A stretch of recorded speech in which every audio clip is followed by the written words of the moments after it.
Duh, udah mulai.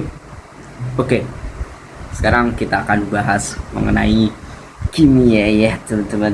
Itu tadi intro aja, gimmick. Selanjutnya kita akan bahas kimia dari Student Club. Tapi part satu dulu ya, yaitu tata nama senyawa. Soalnya nggak keburu, ini udah mau berangkat sekolah.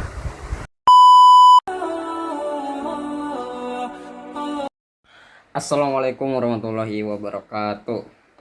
Oke, kembali lagi bersama saya SOPJ Kimia Zafarullah Fizrafa. Di sini kita akan membahas mengenai materi yang ada di terutama di SMA Negeri 1 Kota Depok. Jadi ini bukan hanya sekedar materi, nanti saya juga berikan tips-tips bagaimana atau bentuk-bentuk soal yang biasa diulangkan di semansa ya teman-teman, buat angkatan 49. Oke, jadi disaksikan aja. Jadi kemungkinan kita bakal membahas materi ada banyak ya. Kemungkinan ada 3 yang kita akan bahas karena itu saling berkaitan. Yang pertama itu adalah tata nama senyawa, terus habis itu ikatan kimia, dan habis itu baru ada bentuk molekul dan teori VSEPR. Oke, selamat menyaksikan. Oke, selanjutnya kita bakal masuk ke submateri yang pertama, yaitu sebelum masuk nanti ke tata nama senyawa ya teman-teman. Dan nanti kita bakal bahas ikatan kimia dan bentuk molekul. Nah, di sini ada kation dan anion. Jadi kation ini adalah ion positif dan anion ini adalah ion negatif. Nah, kation ini dia ditentukan nanti dari bilangan oksidasi, dan anion juga sama ditentukan dari bilangan oksidasi. Jadi bilangan oksidasi itu adalah yang ini teman-teman, yang plus plus plus kalau di kation, kalau anion yang min semua. Nah, kation ini nanti kok bisa sih dia plus 1, bisa dia plus 2, bisa dia plus 3 gitu. Itu nanti bakal ditentukan dari golongannya mereka teman-teman. Nah, anion juga, jadi anion itu sama juga seperti halnya dengan kation. Nah, kan kalian harusnya sudah menghafalkan tabel periodik. Nah, tabel periodik itu hafalannya jangan sampai lupa. Kalau bisa ditambah juga teman-teman di bersamaan dengan nomor atom ya kalau mau. Nah, nomor atom itu juga perlu nanti untuk bagaimana pemahaman kalian tentang bilox ini. Jadi bilox ini ditentukan dari golongan. Kenapa sih dia ditentukan dari golongan? Jadi, kalau misalnya kita tahu dalam konfigurasi elektron bor ini, misalnya Na itu dia konfigurasinya adalah 281 karena dia nomor atom Na itu adalah 11. Nah, dia harus berikatan. Tujuan dari berikatan antara dengan senyawa lain adalah untuk mencapai seperti gas mulia. Gas mulia itu adalah 8 elektron ya teman-teman. Nah, karena mereka ingin stabil nih teman-teman, mereka saya juga mau seperti gas mulia gitu. Akhirnya mereka berikatan. Tetapi dalam proses berikatan tersebut ada namanya serah terima elektron. Nah, Na ini yaitu dia memiliki nomor atom 281. Nah, satunya ini harus dibuang agar Na-nya ini bisa jadi 8. Agar dia tuh mirip dengan gas mulia. Sama halnya misalnya Na berikatan dengan Cl. Cl itu nomor atomnya adalah 17 dengan biloxnya itu adalah min. Berarti Cl ini dia memiliki konfigurasi yaitu 287. Oke, 287. Nah, biar dia akhirannya ini bisa 8, yaitu adalah menerima elektron dari Na ini, yaitu 281. Satunya ini jadi dikasih ke NaCl. Misalnya itu dalam proses pengikatan NaCl ya teman-teman. Nah, selanjutnya ada lagi kita bahas bilox 2A. Bilox 2A ini dia plus 2. Sama tadi prosesnya kayak tadi. Terus ada 3A. 3A itu plus 3. Terus ada di sini 4A. 4A ini unik teman-teman. Dia bisa plus 4, bisa min 4. Dan ada pengecualian juga dalam SN dan PB. Jadi Sn ini dia memiliki bilox yaitu plus 2 dan plus 4, dan Pb ini plus 2 atau plus 4. Nah, baru kita masuk ke golongan 5A sampai 7A. Nah, 5A sampai 7A ini dia bakal berkurang elektronnya. Dia jadi min. Jadi tinggal kebalikan aja nih. Kalau misalnya 3A plus 3 berarti 5A min 3 sampai min 1. Kalau ini dari plus 1 sampai plus 3, ini kebalikannya. Dari min 3 sampai min 1. Nah, 5A itu dia min 3. Kenapa dia bisa min 3? Misal, kita punya golongan 5A yaitu adalah nitrogen. Nitrogen itu nomor atomnya adalah 7. Dalam konfigurasi elektron bor, berarti dia harusnya menjadi 25. Nah, agar dia mencapai titik kestabilan, biar dia mirip dengan gas mulia, dia butuh elektron yang kurang itu adalah sebesar 3. Berarti dia butuh elektron sebesar 3, sehingga dia minus. Ini sama aja dengan konsep sedekah ya teman-teman. Tangan di atas lebih baik daripada tangan di bawah gitu. Nah, kalau misalnya kita ibaratkan dalam kehidupan sehari-hari, misalnya kita sedekah nih, berarti kita sedekah ke orang, kita nambah pahala jadi plus 3. Nah, kan kalau minta-minta itu agak kurang baik ya teman-teman, kecuali dalam keadaan darurat. Nah, cuma kalau biasanya konotasinya minta-minta itu adalah hal yang negatif. Nah, berarti dia akhirnya karena dia mendapatkan bantuan dari orang lain, akhirnya dia minus teman-teman, atau dia misalnya menerima bantuan, dia jadi minus karena dia harus memiliki utang budi kepada orang tersebut. Nah, berarti misalnya nih yang 5A dia butuh 3 elektron lagi, berarti nanti kalau misalnya dia dikasih 3 elektron maka dia jadi min 3. Seperti itu konsepnya teman-teman. Nah, jadi kation misalnya Na+. Nah, Na+ itu karena dia golongan 1, berarti dia Na plus 1. Tapi kalau untuk plus dalam golongan 1 itu biasanya dia nggak usah ditulis 1 ya teman-teman. Jadi langsung plus aja. Dia nggak usah 1 plus.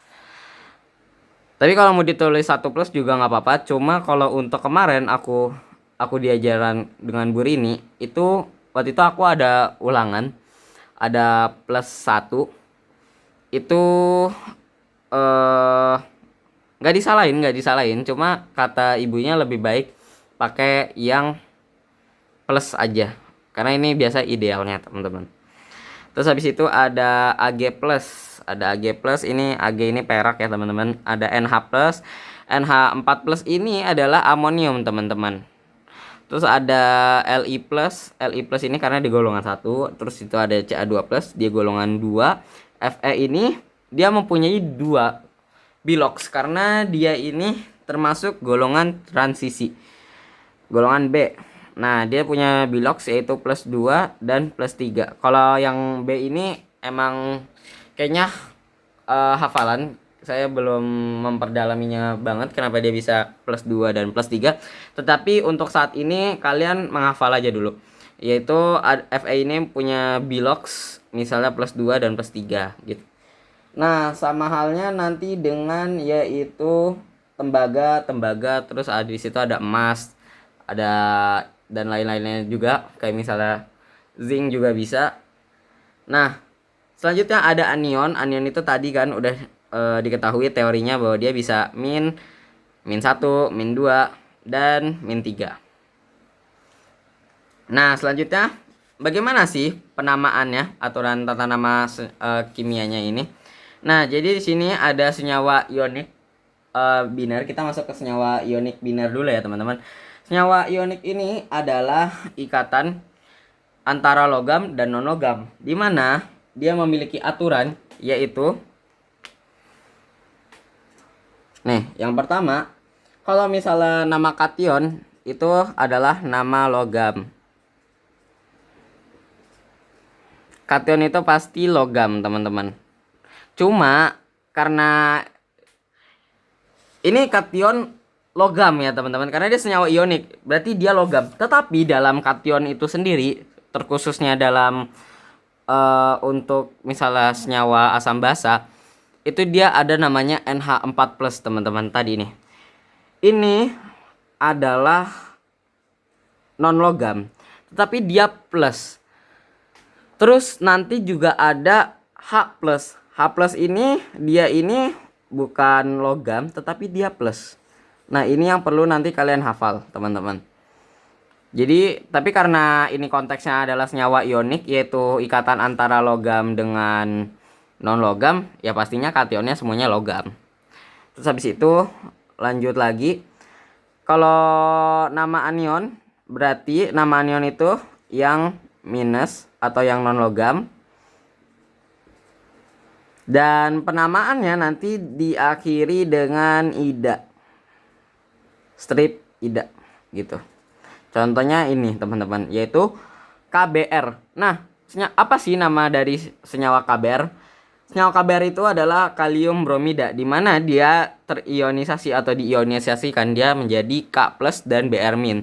Nah, K+ ini itu tadi golongan 1 dan Br- ini adalah golongan 7A atau -1. Nah, dia berarti kalau misalnya ini kalau misalnya dibalik ya. Kalau misalnya dia K+ plus Br-. Ini kan kalau misalnya kita misalnya belum tahu nih, ini gimana nih cara gabunginnya. Nah, kalau ingat +1 dengan -1 berarti nanti dia akan hilang. Jadi dia nggak bakal ada kayak misalnya Al2SO4 gitu. Nah, itu nanti Al2SO4 3 kali, dia nggak bakal ada kayak gitu, teman-teman. Cuma kalau misalnya nih kayak contohnya aluminium klorida. Aluminium klorida ini dia itu terbentuk dari aluminium. Aluminium itu adalah golongan 3, berarti dia 3+ ditambah Cl. Cl itu adalah golongan 7, artinya dia -1. Nah, kalau misalnya dia nggak impas nih, teman-teman, dia nggak, kalau misalnya dia dikurang atau ditambah, kan ini kalau plus ditambah minus hasilnya 0. Kalau misalnya ada 0, berarti dia nggak perlu ditulis ada, ini kalau nggak salah namanya bukan koefisien, pokoknya kayak indeks gitulah ya, teman-teman. Dia nomor kecil. Bedakan ya antara koefisien dan indeks. Ini adalah koefisien, kalau ini kalau nggak salah indeks. Atau pokoknya angka, tapi angka untuk senyawa tersebut ada berapa gitu. Nah, ini Al3+ ditambah Cl-. Hasilnya itu adalah Al Cl3. Tapi ingat, di sini setelah dia menjadi AlCl3, nanti jangan lupa ditambahin koefisiennya. Yaitu di sini ada 3Cl-. Nah, kenapa dia di sini ada 3 di sini? Kenapa dia nggak ada Al1Cl3 gitu ya? Nah, kalau untuk 1 ini kan -1. Dia nggak perlu ditulis 1, bisa di sini Al1 nggak perlu. Terus Cl3. Nah, 3-nya ini karena dia nggak habis dengan -1, karena dia sama-sama nggak bisa dikurang.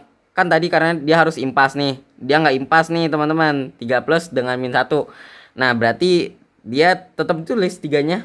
Berarti di sini AlCl3. Kecuali kalau misalnya apa sih konsep impas ini? Nah, contohnya nih, kita kasih contoh lagi ya, yaitu adalah Mg2+ dengan SO4 2-. Nih, jadi yang perlu kalian perhatikan adalah yaitu biloxnya, teman-teman.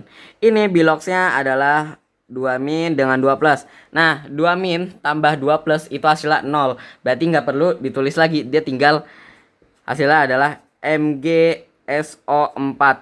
Ini SO4 ini adalah bawaan dari O-nya ini. Jadi biar S dengan O ini dia berikatan, nanti kita akan bahas di Lewis.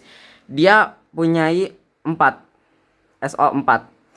Jadi dia yang nggak hilang. Yang hilang itu bilox. Bilox itu pokoknya yang di atas saja. Kalau ini mah bukan bilox. Ini mah indeks atau untuk seberapa banyak jumlah senyawa tersebut gitu, teman-teman.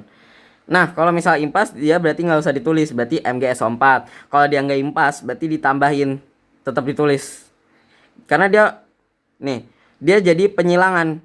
Misalnya nih, Mg2+ plus SO4 2-. Itu dia itu sebenarnya penamaannya itu nanti disilang, teman-teman. Ini dia bakal masuk ke ranah sini, ke SO4. 2 min. Nah, ini dia juga bakal sini. Nah, cuma karena 2 min plus 2 2 plus 2 min itu hasilnya adalah 0, jadi dia nggak usah ditulis lagi. Intinya kalian kalau untuk yang ini kalian harus mengerti ya teman-teman, karena ini konsep dasarnya. Nah, selanjutnya kalau misalnya nih ada, sebentar, kalau saya takutnya kalian masih belum paham, karena ini waktu itu banyak teman saya juga yang beberapa itu mungkin masih kurang paham terkait ini, karena mungkin terlalu cepat ya materinya, atau mungkin karena tidak terlalu dijelasin. Jadi kalian tuh juga harus dapat materi tambahan juga dari YouTube. Nah, misalnya nih di sini ada FE2 plus kita mau pakai apa ya? O aja deh. O 2 min. Nah, FE2 plus O2 min ini hasilnya adalah FeO. Kenapa dia bisa FeO? Karena dua-duanya impas. Hasilnya 0. Ini MgSO4 ya. Nah, beda cerita dengan nanti yaitu Al3 plus SO4 2 min. Nah, Al3 plus SO4 2 min ini kan gak impas. 3 plus tambah 2 min gak impas, gak, hasilnya bukan 0. Berarti dia tetap ditulis, teman-teman. Nah, penulisannya itu berarti nanti karena dia tadi disilang ini ke sini, ini ke sini, hasilnya adalah Al2 SO4 3 kali. Nah, ini hasilnya. Dia dikurung itu, ini kalian bingung kan kenapa dia ada tanda kurung? Ini nggak ada gitu. Ingat di belakangnya kalau misalnya ada indeks, di depannya ada indeks, belakangnya ada indeks, dia dijepit sama ini indeks ini atau jumlah dari atomnya, dia pakai kurung. Kalau ini nggak perlu, ini karena dia satu kan, satu nggak ditulis. Nah, ini ada 3. Nah, LCl3. Berarti artinya di sini ada satu atom Al ditambah 3 atom Cl. Biar dia hasilnya nanti adalah seperti gas mulia ya, yaitu 8 elektron, berjumlah 8 elektron. Nah, selanjutnya kita lanjut ke tata nama atau aturan selanjutnya, yaitu adalah penamaan trivial.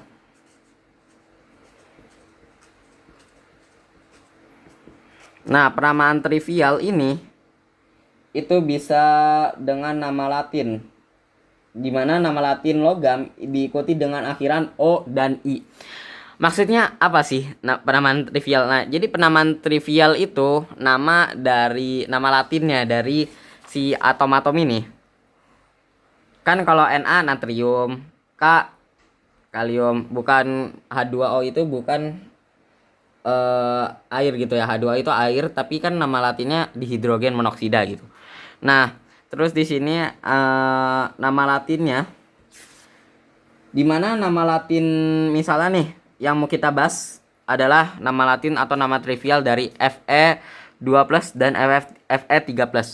Jadi Fe ini kan nama bahasa Indonesianya adalah besi, tapi nama latinnya adalah ferro dan ferri. Nah, untuk ferro itu sendiri O itu.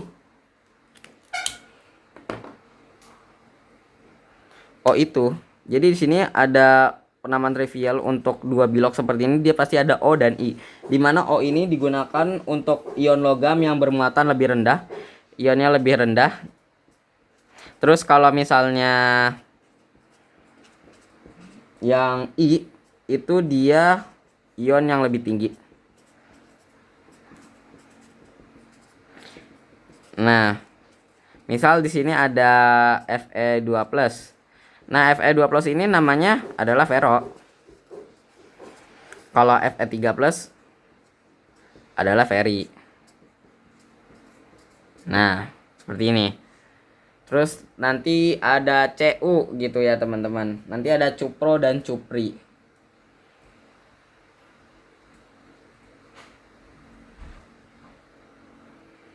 Nah, selanjutnya kita masuk ke latihan soal. Di sini latihan soalnya yaitu adalah kalian diminta untuk membentuk senyawa dari 3 atom ini, masing-masing tuh 2. Jadi gimana maksudnya masing-masing 2? Ini kan ada Fe, berarti Fe kalian bisa menggabungkan dengan senyawa ini dengan oksigen atau dengan sulfat ya teman-teman. Pokoknya 2 lah, 2 jenis gitu. Nah, misalnya kita di sini ada namanya, kita mau mulai dari Fe dulu ya teman-teman. Fe, terus nanti tuliskan hasilnya senyawanya gimana dan namanya apa. Misalnya di sini ada Fe2+. Fe2+ ditambah dengan O2-. O2- berarti nanti hasilnya adalah FeO gitu teman-teman maksudnya. Nah, FeO ini namanya apa? Namanya berarti besi oksida, besi 2 oksida. Nah, ingat dia kalau misalnya punya bilog seperti ini, itu sesuai dengan nama UPAC atau International Union on Pure and Applied Chemistry kalau nggak salah, itu dia nanti pakai angka Romawi. Besi 2 oksida. Jangan lupa kalau misalnya dia non logam tambahin ida. Nah, selanjutnya habis itu ada namanya yaitu Fe2+. Kita mau gabungan sama siapa? Sama es sulfat kayaknya menarik nih. 42-. Nah, kalau besi 2 dengan sulfat, hasilnya adalah FeSO4 karena tadi impas ya teman-teman. Ini impas 0. Nah, ini namanya apa? Besi 2 sulfat, atau kalau tadi mau menggunakan ferroferi yaitu ferro aja, langsung ferro sulfat.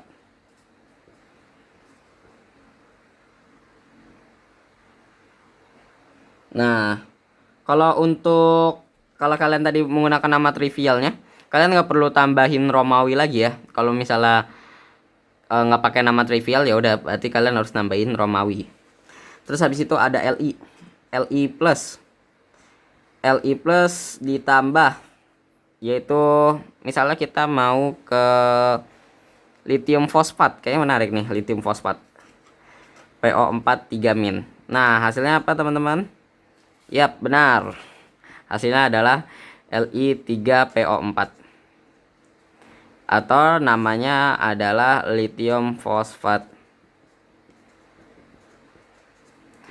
Tapi jangan lupa ini karena Li-nya di sini jadi 3 atom, dia harus ditambahin dengan koefisiennya yaitu menjadi 3Li plus PO4 3-. Oke. Habis itu ada lagi yaitu Al3+ ditambah dengan SO4 2- atau sulfat. Dia hasilnya adalah Al2SO4 3-. Kayak ini udah setara. Oke, belum ya, belum setara.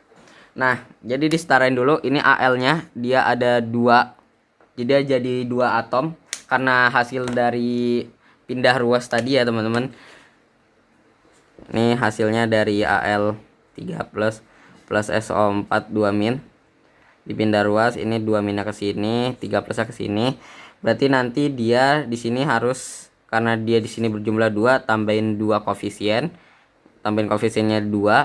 Terus di sini ada SO4 3 kali, SO4 3 kali. Ingat ya, kalau misalnya kalian menyebutkan Al2 SO4 3 itu harus pakai kali, 3 kali gitu. Karena SO4-nya ada 3 dikali 3. Nah, seperti ini ya.